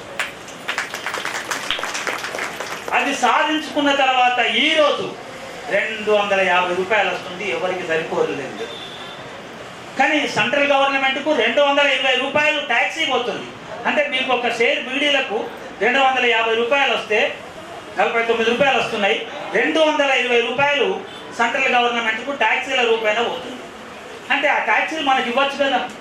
పోని మన డబ్బంతా కోట్ల రూపాయలు ఇయ్యాల సెంట్రల్ గవర్నమెంట్ దగ్గర నిధిగా ఉంది. అవన్నిటికీ అందరికి గిఫ్ట్ ఇచ్చినట్టయితే 10,000 రూపాయలు పెన్షన్ ఇవ్వచ్చు. ఒక్కొక్క బీడీలు రాజీనామా చేసిన వాళ్లకు, నిన్న మొన్న దాకా ఒక 40 సంవత్సరాలు 50 సంవత్సరాలు బీడీలు చేసిన వాళ్లకు 10,000 రూపాయలు పెన్షన్ ఇవ్వచ్చు. లేదా ఇవాళ ఉపాధికి నీకు దొరకనప్పుడు ఒక 10,000 రూపాయలు ఇవ్వడానికి ఉంది. అది ఎవరితో వాళ్ళ సొమ్ము కాదు, బీడీ కార్మికుల సొమ్ము. ఇవాళ నిజామాబాద్ జిల్లాలో ఉంది. నిజామాబాద్ జిల్లాలో వ్యవసాయ కూలీలు ఆడవాళ్లే ఈ వ్యవసాయం లోపల, స్త్రీలు ఏ ఊర్లో చూసినా 100ల మంది. నాట్లేసేది కానీ, కలుపులు తీసేది కానీ, పంట కోత కానీ, ఇవన్నీ కూడా స్త్రీ లేకుండా ఇవాళ వ్యవసాయం లేదు. స్త్రీ లేకుండా ఇవాళ ఉపాధి కూలీలు ఉంది. ఉపాధి కూలీలు ఎక్కడ పని దొరికినప్పుడు ఉపాధి సెంట్రల్ గవర్నమెంట్ ఎన్నో పోరాటాల తర్వాత ఉపాధి కూలీలను తెచ్చారు. ఉపాధి కూలీలలో ఇవాళ ఏది చేసినా అందులో సగం పైగా మహిళలు ఉన్నారు. దానికి కనీసం సరిగ్గా కూలి లేదు. ఇవాళ అమ్మాయిలు ఇవాళ నిజామాబాద్ నగరంలో మనం చూస్తున్నాం.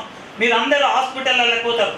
హాస్పిటల్లో ఆయాలు కానీ, నర్సులు కానీ వాళ్ళందరూ పనిచేసేది ఆడపిల్లలు, ఇంటర్ చదువుని ఇటువంటి వాళ్ళందరికీ ఎంత ఇస్తుండ్రు? 4,000, 6,000 రూపాయలు, 5,000 రూపాయలు ఇస్తుంది. మరి 4,000, 5,000తోని ఈ అమ్మాయిలు అంతా బతకగలుగుతారా? తన కుటుంబాన్ని పోషించుకోగలుగుతారా? తన పిల్లల్ని బతికించుకొని తన భర్తకు తన తల్లిదండ్రులకు సేవ చేసి మంచి ఆహారాన్ని తినగలుగుతారా అనే దాన్ని మనం ఒక్కసారి ఆలోచించాలి. మనకు అంటే కనీసం ఇప్పుడు అక్క చెప్పింది అంగన్వాడీ కావచ్చు, ఇవన్నీ కూడా కనీసం 8,000, 9,000 కూడా వచ్చేలేదు. మున్సిపల్ కార్మికులకు 8,000, 9,000 రాని ఉంది. ఇవాళ మన దరిద్రం, మన పాలకులు నిజామాబాద్ నగరంలో ఒక 350 మందిని పెడితే ఒక్కొక్కడికి దగ్గర ₹1,00,000, ₹2,00,000, ₹3,00,000 లంచాలు తీసుకొని ఇవాళ వాళ్ళని పని పెట్టుర్రు. ఊడ్సే అక్కల్ని, ఊడ్సే ఆడ మోర్లు తీసే అన్నల్ని, వీళ్ళందరికీ కూడా లక్షలాది రూపాయలు లంచాలు తీసుకొని కూలి సరిగ్గా ఇవ్వకుండా ఈరోజు అక్కడ దోపిడీ చేస్తున్నది ఉంది.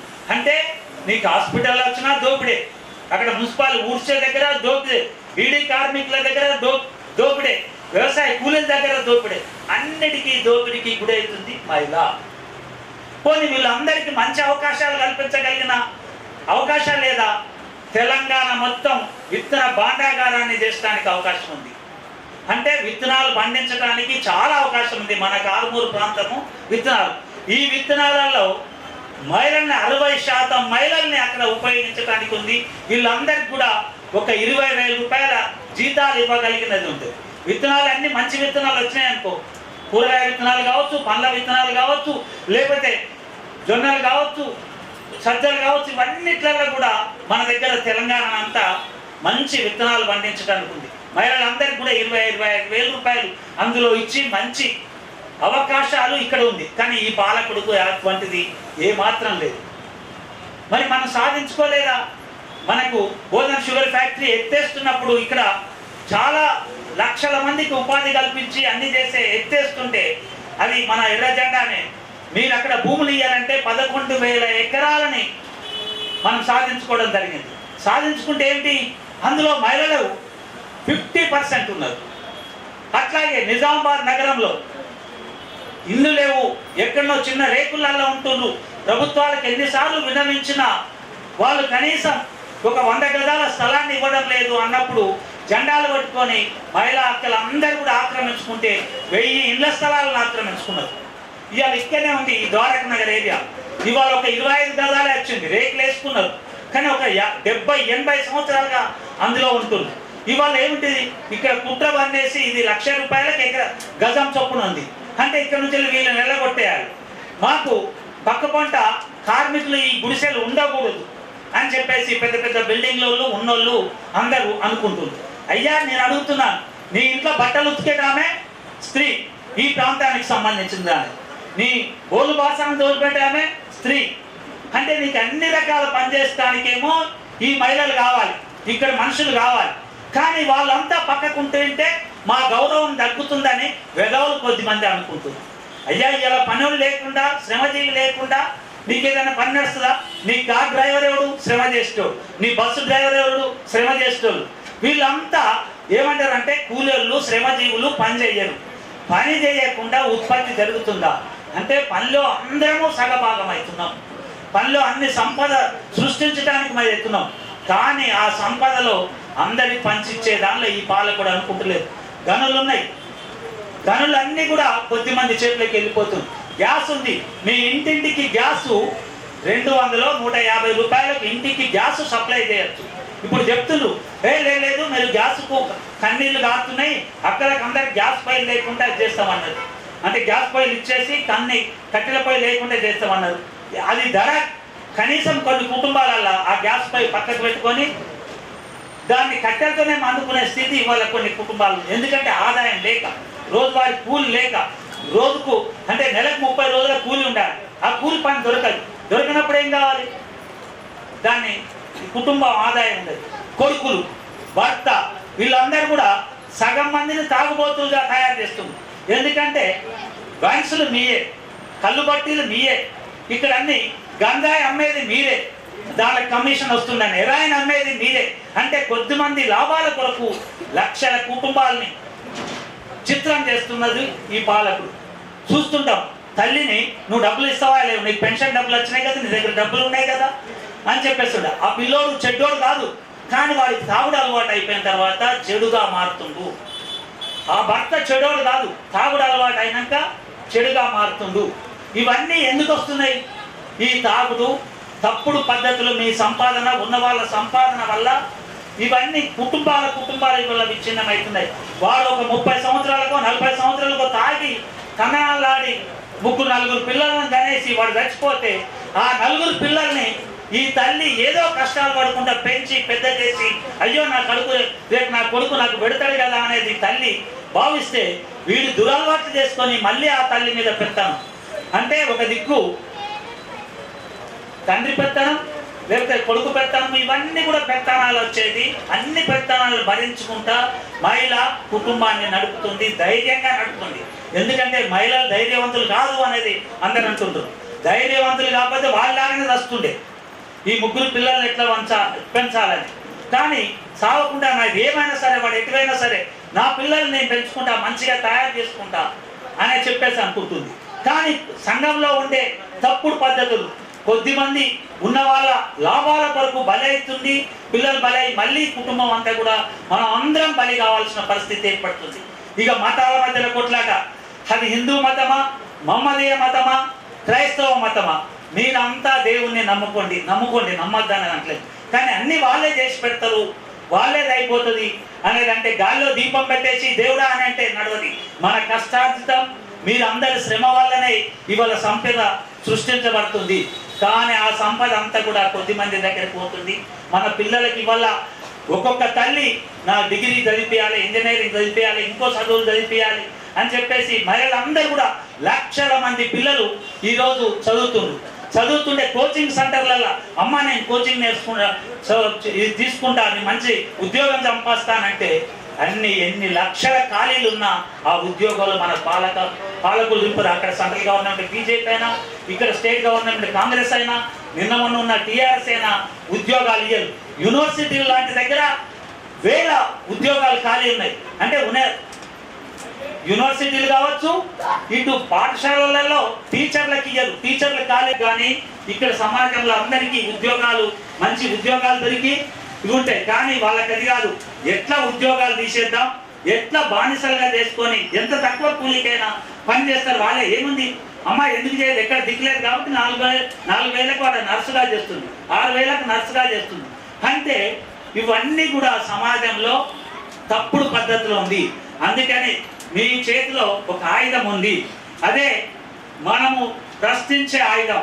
అరే మీరు మాకు ఇస్తలేరు, మాకు శ్రమ దగ్గర ఫలితం దక్కాలి అని చెప్పేసి మహిళలందరూ ఇంతకుముందు బీడీల దాన్ని ఎట్లయితే సాధించుకున్నామో ఇప్పుడు కూడా మహిళా సమస్యల మీద మీరు అన్ని రకాల సౌకర్యాలు కల్పించండి, మా హక్కు అని చెప్పేసి ఉద్యమించడానికి ఈ మహాసభ నిర్ణయాలు తీసుకొని మహిళలను కదిలిస్తుంది. ఒక దిక్కు ఈ రాష్ట్రంలో, తెలంగాణ రాష్ట్రంలో ఒకనాడు ఈ కళ్ళును సారాను నిషేధించమని చెప్పేసి అందరు కూడా మహిళలందరూ కూడా కొంగు నడుము చుట్టి ఊరేగింపులు తీసిండ్రు. వాడు మందు అమ్మటానికే భయపడ్డారు. కానీ ఇలా ఏ ఊర్లో చూసినా, మనం ఒక పెద్ద ఊర్లో చూసినా అక్కడ దావతులు చేసుకోవడానికి, తాగటానికి, ఎక్కడ తప్పని పద్ధతులు చేసడానికి, ఎవడైతే తాగనోడు మంచోడు కాదు, తాగినోడే గొప్పోడు అనే ఒక తప్పుడు సంస్కృతి ఇలా మీ గ్రామాలలో వస్తుంది. మీ కొడుకు కావచ్చు, మీ భర్త కావచ్చు, మీ అన్న కావచ్చు, తమ్ముడు కావచ్చు, వాళ్ళందరినీ కూడా మీరు ప్రశ్నించండి. అరే తాగకండిరా వెదవల్లారా, మన కుటుంబాన్ని బతికియండిరా అని చెప్పేసి ప్రశ్నించండి. ఆ ఊర్లే సారా బట్టి పెట్టేటోడు కావచ్చు, వైన్స్ తీసుకునేటోడు కావచ్చు, అరే బాటో ఎందుకు వైన్స్ తీసుకుంటున్నావురా, ఈ వైన్స్ ఎందుకు, ఎన్ని కుటుంబాలు కాళ్ళు తెంపుతారా అని చెప్పేసి మహిళలు ప్రశ్నించినప్పుడు ఇవన్నీ కూడా తప్పుడు పద్ధతిలో లంచాలు తీసుకునే వాళ్ళ మీద కూడా, అరే నీకు జీతం రాగా 50,000, ₹1,00,000 జీతం రాగా మామూలుగా పెన్షన్ వచ్చేదాన్ని కూడా పెన్షన్ కొట్టేస్తుంటారు. ఇవాళ ఒక విధవ దగ్గర ఇవాళ 6 కోట్ల రూపాయలు, 2,80,00,000 చిన్నగా మన గుడిసేస్తే వాళ్ళ తండ్రికి, ఆ తండ్రి ఆ గుడిసెలు ఉండిండే, వాడు ఇవాళ ఒక 3 కోట్ల రూపాయలు పట్టుబడ్డాయి. వాళ్ళందరూ 3 కోట్ల రూపాయలు ఒక్కడికి కాదు, 100 కోట్లు ఇవాళ వస్తున్నాయి. అంటే లంచాలు తీసుకుంటేనే మంచోడు అనేది వస్తుంది. ఇవన్నిటిని కూడా గల్లబట్టి అడిగి చీపురు బట్టి వాడిని కొడితే మాకు లంచాలు లేవు అనేదాన్ని మనం అందరూ కూడా, మీరు చీపుర్లు ఎప్పుడైతే చేతిలో తీసుకొని తప్పుడు పద్ధతిని ఊడ్చడానికి మీరు ప్రయత్నం చేస్తారు, అప్పుడు ఖచ్చితంగా మహిళా సంఘం సక్సెస్ అయింది. మన ఇంట్లో జరిగే అన్యాయాలకు కానీ, బయట సమాజంలో జరిగే అన్యాయాలు కానీ, ఇవన్నిటిని వ్యతిరేకించడానికి మీరు ముందుకు రావాలని చెప్పేసి సిపిఎంఐ న్యూ డెమోక్రసీగా కోరుతూ ఈ అవకాశం కల్పించిన అందరికీ కూడా ధన్యవాదాలు. ఎదుర్కొంటున్నటువంటి సమస్యల గురించి చాలా స్పష్టంగా వివరించినటువంటి ఆవుల పాపయ్య గారికి ధన్యవాదాలు.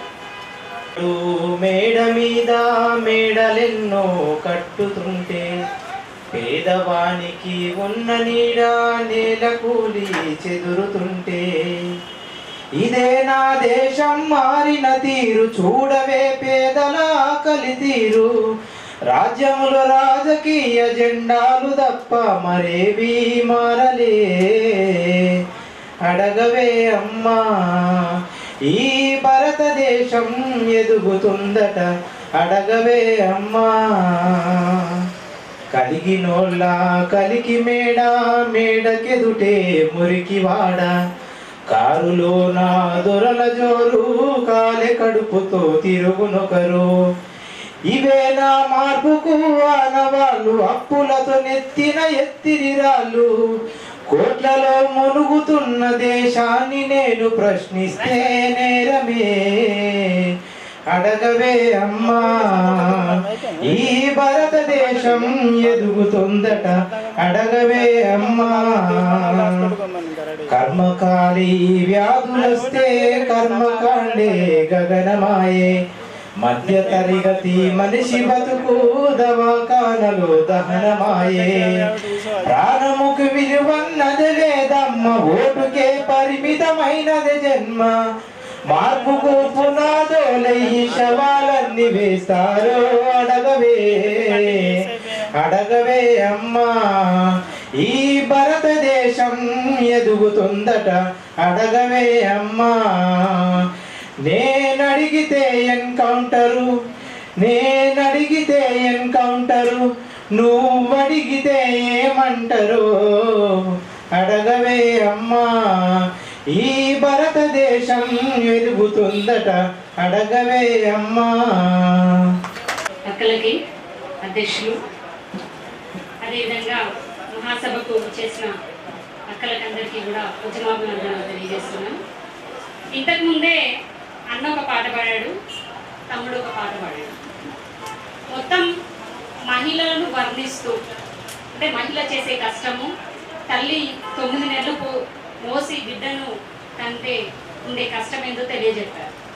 మన భారతదేశంలో ఉన్న 2 రకాల వైరుధ్యాలను ఈరోజు నేను చెప్పదలుచుకున్నాను. ఒకవైపేమో ఆడది ఆది పరాశక్తి, ఆడదంటే దేవత. ఇప్పుడు రాబోతుంది దసరా వస్తే 9 రోజులు నవరాత్రులు పెట్టి స్త్రీని చాలా గొప్పగా పూజిస్తాం. కానీ మరోవైపు ఈ పేరు చెప్పి ఆడదే దేవత అనే పేరు చెప్పి ఇంకోవైపు అమ్మ నా బూతులు మాట్లాడే వ్యవస్థ మన భారతదేశంలో ఉంది. అవునా కాదా? మనం ఆలోచించుకుందాం. ఇంట్లో పొద్దున లేచిన కాడి నుంచి రాత్రి పడుకునే వరకు ఇంటి ఇల్లిపాదికి కావాల్సిన ప్రతి పనిని చేసి పెట్టేది ఆడది. బ్రష్ ఒక పాట పాడుతుందమ్మా, మన మధుప్రియ పాట పాడుతుంది, మీ అందరికీ తెలుసా? ఎంత ఇస్తావు రో బావో అని అడుగుతుంది ఆమె. ఊడ్సుడికి ఎంత, కడుగుడికి ఎంత, పెట్టుడికి ఎంత, తిట్టుడికి ఎంత, అన్నీ కలిపి ఎంత ఇస్తావు రో బావో నా ముద్దుల బావో అని అడుగుతుంది. ఇవన్నీ చేసేది మహిళ, మరొక వైపు ఏమో దేవత. ఇదేంటి 2 కాంట్రవర్సీ? ఇది మనం ఆలోచించాల్సిన అవసరం అయితే ఉంది. మనం ఏమనుకుంటాం, అబ్బా ఆ ఇంట్లో అమ్మాయి ఆ ఇల్లాలు చాలా గొప్పదబ్బా, బయటకు ఉద్యోగం చేసుకొని వస్తుంది, ఇంట్లో వచ్చి ఇల్లు ఉడుస్తుంది, వాకిల్లు ఉడుస్తుంది, పని చేస్తుంది, పిల్లల్ని పట్టుకుంటుంది, అత్తమామకు చదువుతుంది, భర్తకు చదువుతుంది, ఎంత గొప్పదో అని మాట్లాడగానే పొంగిపోతాం మనం. కానీ అదే మహిళ ఒంటికి పని చేసి చేసి చేసి 40 సంవత్సరాలు దాటగానే మోకాళ్ళ నొప్పులతోనో కడుపు నొప్పులతోనో ఆపరేషన్లు చేసుకొని బెడ్ మీద పడితే మళ్ళీ ఏం మాట్లాడతారు వీళ్ళు? ఇది ఆలోచించుకోవాల్సిన అవసరం ఉంది. ఈ 2 రకాల వైరుధ్యాలను ఈరోజు మన భారతదేశంలో అర్థం చేసుకోవాల్సిన అవసరం అయితే ఉంది. ఒకవైపు మగవాడేమో బయటికి వెళ్ళి కేవలం పని చేసుకొని వచ్చి కాలు మీద కాలు వేసుకొని చాయ్ తీసుకురా, లేకపోతే అన్నం పెట్టు, కూర ఏమండినాం, పొద్దున కూర సాయంత్రం పెడితే కూడా ఒప్పుకోరు. ఖచ్చితంగా మళ్ళా వేడి వేడి కూర చేయాల్సిందే. నువ్వు ఎంతన్నా పనికో నాకు సంబంధం లేదు, కానీ నాకు వేడివేడిగా వండి పెట్టాల్సిందే, నా పిల్లలకు వేడివేడిగా వండి పెట్టాల్సిందే. ఇది ఉన్న పరిస్థితిని మనం ఏం అర్థం చేసుకుందాం? ఇది నిజంగా ఆడదాన్ని దేవతగా చూసే సంస్కృతేనా? అదేవిధంగా ఈ మధ్య కాలంలో జరిగిన 2 సంఘటనలు మీకు చెప్తా. మన తెలంగాణలో కానీ దేశంలో కానీ చాలా పెద్ద ఎత్తున ఇవి చర్చకు గురవుతున్న సంస్కృతి. నిన్న 8వ తారీఖున సినిమా హీరో నాగ చైతన్య శోభితా ధూళిపాల అనే ఆమెతోని ఎంగేజ్మెంట్ జరిగిందమ్మా. అతనికి గతంలోనే ఒక పెళ్లి జరిగింది, సమంత అనే ఒక హీరోయిన్ తో పెళ్లి జరిగింది. వాళ్ళిద్దరు ఏదో వాళ్ళిద్దరి మధ్యలో కష్టమో నష్టమో ఏదో వచ్చి 2021లో విడిపోయారు. వాళ్ళిద్దరు విడిపోయిన తర్వాత ఏం జరిగిందో తెలుసా? ఆడదాన్ని దేవతగా కొలిసే మన భారతదేశంలో ఆ అమ్మాయిని విపరీతంగా తిడుతూ సోషల్ మీడియాలో కానీ బయట కానీ పేపర్లలో కానీ టీవీలలో కానీ రాసుకుపోయారు. విడిపోవడానికి అమ్మాయి వేసుకున్న డ్రెస్సులు కారణం, ఆమె సినిమాలలో వేసుకున్న వేషాలు కారణం, ఆ కుటుంబం ఆమె కలిసిపోలేకపోయింది, అక్కినేని కుటుంబం అంటే చాలా గొప్పది అని ఆ అమ్మాయిని తిడుతూ రాశారు. ఒకవేళ అదే అమ్మాయి ఇదే నాగ చైతన్య కంటే ముందే పెళ్లి చేసుకోవడానికి రెడీ అయి ఉంటే వీళ్ళు ఎన్ని మాటలు మాట్లాడేవాళ్ళు, ఇంకెంత ఘోరంగా మాట్లాడేవాళ్ళు. మరి ఈరోజు అదే ఒక పురుషుడు ఆ అమ్మాయిని వదిలిపెట్టి ఇంకొక ఆమెను పెళ్లి చేసుకుంటే ఎందుకు మాట్లాడట్లేదు వీళ్ళు? అతన్ని ఎందుకు తప్పు పడతలేరు? ఆడపిల్లని ఎందుకు తప్పు పడుతున్నారు? విడిపోయే దాంట్లో భర్తది భార్యది ఇద్దరి సమానంగా తప్పున్నప్పుడు ఆడపిల్లని ఎందుకు తప్పు పడుతున్నారు? మరొక వైపు దేవత అంటున్నారే, మరి ఇంకోవైపు అమ్మాయిని ఎందుకు తప్పు పడుతున్నావు? ఇదొక అంశం. చిరంజీవి తమ్ముడు పవన్ కళ్యాణ్ మనందరికీ తెలుసు, 3 పెళ్లిళ్ళు చేసుకున్నాడు ఆయన. సరే, అది ఆయన పర్సనల్ విషయం అనుకోండి. కానీ 2వ పెళ్లి చేసుకున్న రేణు దేశాయ్ ఆమె విడిపోయి అతని వల్ల విడిపోయి ఆమె 2 పిల్లల్ని పట్టుకొని ఇంకో పెళ్లి చేసుకోకుండా పిల్లల్ని సాదుకుంటూ ఆమె బతుకుతుంది.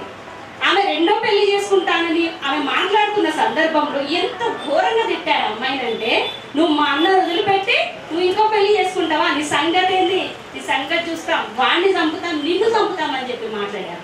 మరి అదే పవన్ కళ్యాణ్ 3వ ఆమెను పెళ్లి చేసుకున్నాడు కదా, 2 పిల్లల్ని కూడా అన్నాడు కదా, మరి ఆయనను ఎందుకు తిట్టలేదు వీళ్ళు? రేణు దేశానికి ఈ రోజు వరకు కూడా ఆమె ఇంకో పెళ్లి చేసుకుంటామని ఒప్పుకోవట్లేదు. మీరెవరండి ఒప్పుకోవడానికి? ఆమె ఇష్టం, ఆమె పిల్లలు, ఆమె అనుకుంటే చేసుకుంటారు. అంటే ఈ భారతదేశంలో స్త్రీ పట్ల వీళ్ళకున్న గొప్పదనం, వీళ్ళకున్న ఆలోచన ఏదో మనం చెప్దాం, మనం ఆలోచించుకుందాం. మనల్ని స్త్రీలని గొప్ప స్థానంలో నిలబెట్టడానికి పొంగిపోయి స్త్రీలు సర్వస్వం అర్పిస్తూ ఈరోజు మన జీవితాలను త్యాగం చేస్తున్నాం.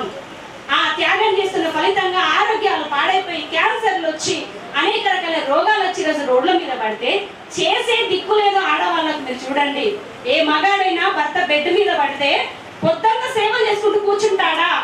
అదే భర్త బెడ్ మీద పడితే స్త్రీ మొత్తం సేవ చేసుకుంటూ కూర్చుంటది. దీన్ని మనం అర్థం చేసుకోవాల్సిన అవసరం ఉంది. ఈరోజు బీడీ కార్మిక అక్కలు ఈరోజు చాలా మంది ఉన్నారు ఇక్కడ.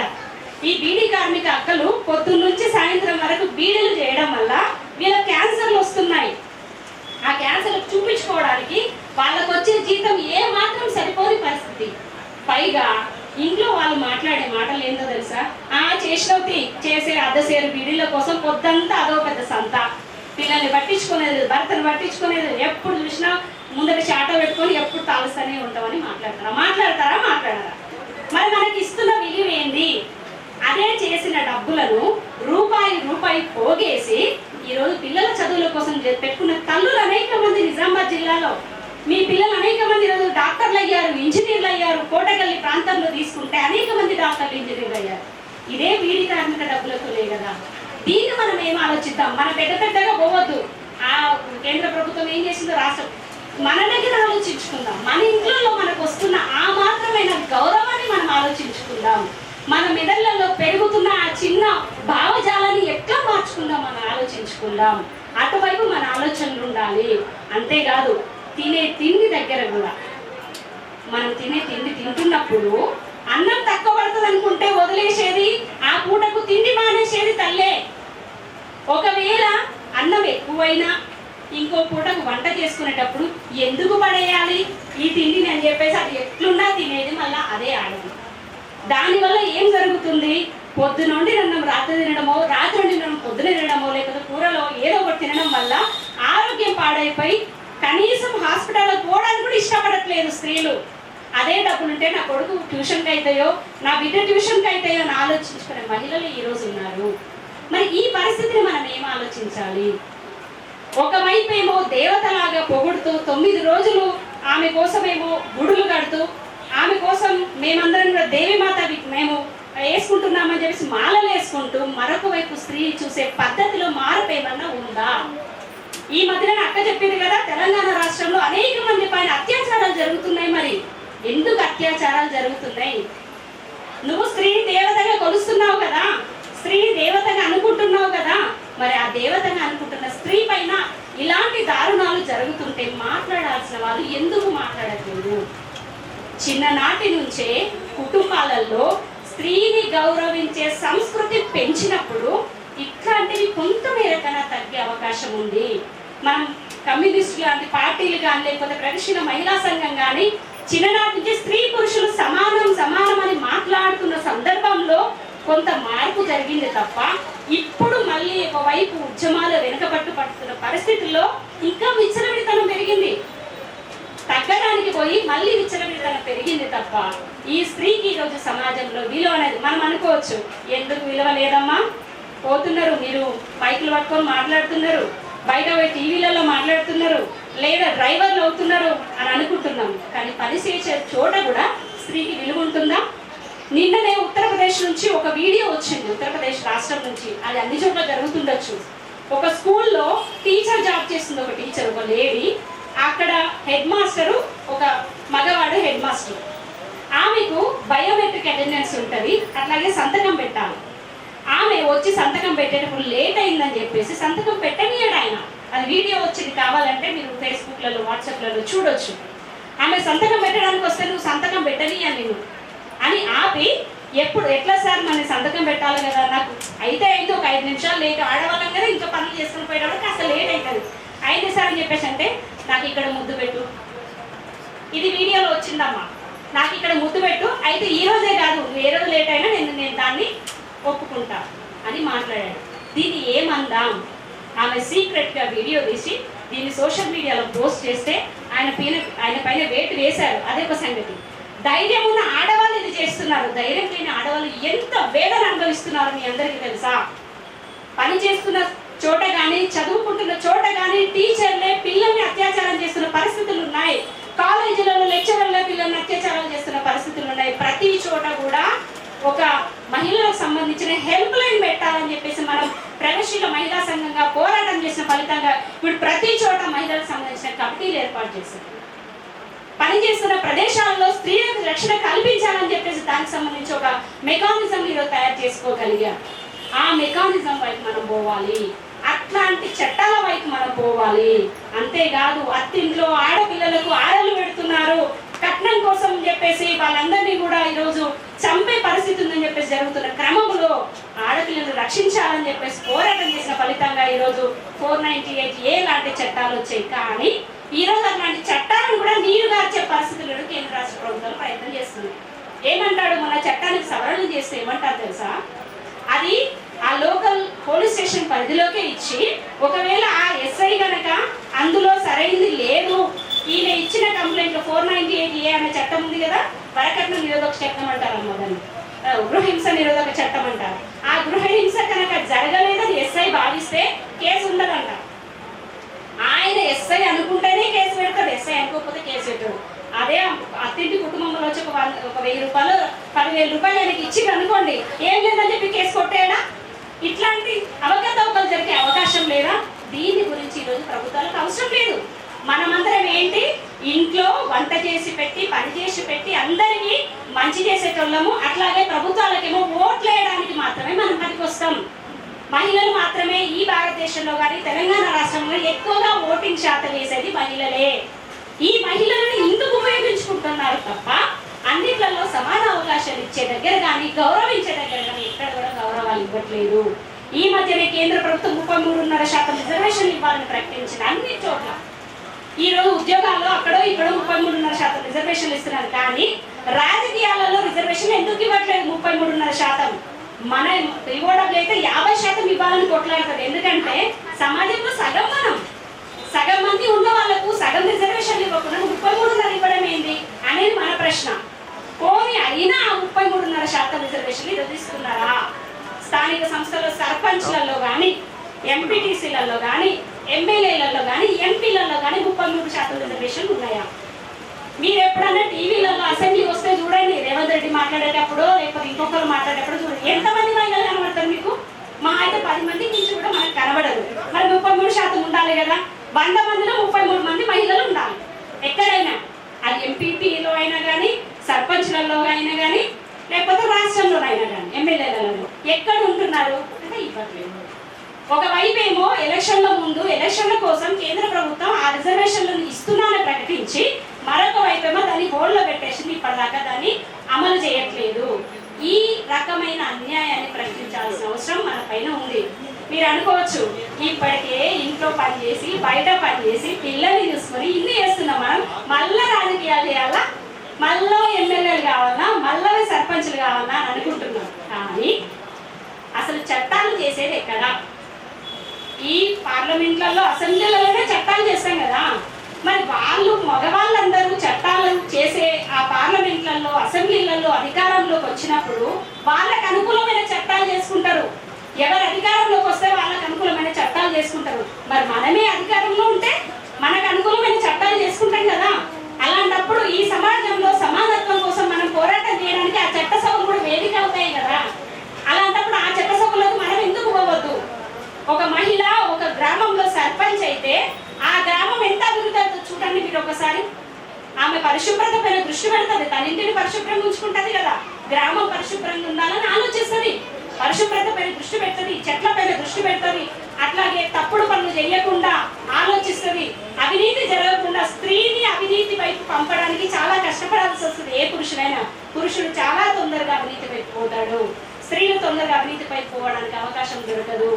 దీన్ని మనం అర్థం చేసుకోవాల్సిన అవసరం ఉంది. అందుకే ప్రతి చోట స్త్రీకి సమపార్థనం రావాలంటే స్త్రీని దేవత అని చెప్పి ఒకవైపు పొగిడి ఇంకోవైపు తెగడం కాకుండా రెండు వైపులుగా సమానంగా ఉండే విధంగా కావాలంటే ప్రగతిశీల మహిళా సంఘం లాంటి సంఘాలు ఇక్కడ వచ్చిన అక్కలందరూ కూడా చర్చించాల్సిన అవసరం ఉంది. మన చర్చలు ఎప్పుడు మన అభివృద్ధి వైపు ఉండాలి, మన అభివృద్ధి వైపు ఆలోచన ఉండే విధంగా మన చర్చలు ఉండాలి. ఆ చర్చలకు అట్లాగే ఈ మధ్య కాలంలో చాలా మన ముందుకు వస్తున్న ప్రధానమైన సమస్య డ్రగ్స్. మీ అందరికీ ఆ డ్రగ్స్ అంటే ఒక పదం ఏమో తెలియకపోవచ్చు, కానీ ఒకప్పుడు సారా ఉండేది ఊర్లలో. సారాకి వ్యతిరేకంగా సారా వ్యతిరేక ఉద్యమం చేసి మనం సారా నిషేధ చట్టం తీసుకొచ్చాం మహిళా సంఘంగా పోరాటం చేసి. అట్లాగే మద్యం నిషేధం కోసం పోరాటం సాగుతూనే ఉంది. మధ్యలో వచ్చింది, మళ్ళీ అది ఈరోజు వెనక్కి పోయింది. ఈరోజు అత్యంత దారుణమైన పరిస్థితి ఏంటంటే పల్లెటూర్లలోకి అట్లాగే సిటీలలో ఉన్న చిన్న చిన్న గల్లీలోకి కూడా డ్రగ్స్ వచ్చాయి. చిన్న చిన్న పిల్లల్ని డ్రగ్స్ వైపు మళ్లించి తల్లులుగా మనం చూడాల్సింది ఏంటంటే చిన్ననాటి నుంచే పిల్లలకు డ్రగ్స్ అలవాటు అవ్వడం వల్ల వాడు తప్పుడు దారిలో పట్టే అవకాశం ఉంది. ఈరోజు చిన్న చిన్న పిల్లలే నాకు బైక్ కొనిస్తలేరనో, సెల్ ఫోన్ కొనిస్తలేరనో, లేకపోతే నాకు ఆట ఆడుకోనివ్వట్లేదనో ఆత్మహత్యల వైపు వెళ్తున్న పరిస్థితి ఉంది. దీనికి కారణాలు ఏంటి అని అంటే ఈరోజు వస్తున్న ఈ డ్రగ్స్ కావచ్చు, ఈ మద్యం కావచ్చు, లేకపోతే ఈరోజు ఉన్న సంస్కృతి, మన చుట్టూ ఉన్న ఫోన్లు కావచ్చు, టీవీలు కావచ్చు, దీనికి కారణమవుతున్నాయి. అటువైపు పోకుండా చేయాల్సిన బాధ్యత మనలాంటి తల్లులపైనే ఉంది. బిడ్డ భవిష్యత్తును గొప్పగా నిర్మించగలిగేది తల్లే కాబట్టి అటువైపుగా మన ఆలోచనలు ఉండాలి. దానిపైన కూడా దృష్టి పెట్టాల్సిన అవసరం ప్రగతిశీల మహిళలుగా మనందరిపైన ఉంది. ఈరోజు డ్రగ్స్ లేని రాష్ట్రం కావాలంటే ప్రగతిశీల మహిళా సంఘంగా మనం పెద్ద ఎత్తున పోరాటాలు చేయాల్సిన అవసరం ఉంది. ఈ ప్రభుత్వం ప్రకటించింది డ్రగ్స్ నేను వ్యతిరేకిస్తాను, డ్రగ్స్ వ్యతిరేకం, కానీ ఇప్పటి వరకు ఎలాంటి మెకానిజం తీసుకురాలేదు. డ్రగ్స్ వ్యతిరేకంగా ఎట్లాంటి చర్యలు తీసుకోలేదు. కాబట్టి దానికి వ్యతిరేకంగా కూడా మనం పోరాటం చేయాల్సిన అవసరం ఉంది. మద్యానికి వ్యతిరేకంగా మనం పోరాటం చేయాల్సిన అవసరం ఉంది. స్త్రీని గౌరవించే సమాజం కోసం పోరాటం చేయాల్సిన అవసరం ఉంది. 33.5% రిజర్వేషన్ ఏదైతే వాళ్ళు ప్రకటించారో దాన్ని అన్ని చోట్ల కూడా అమలు చేసే విధంగా పోరాటం చేయాల్సిన అవసరం ఉంది.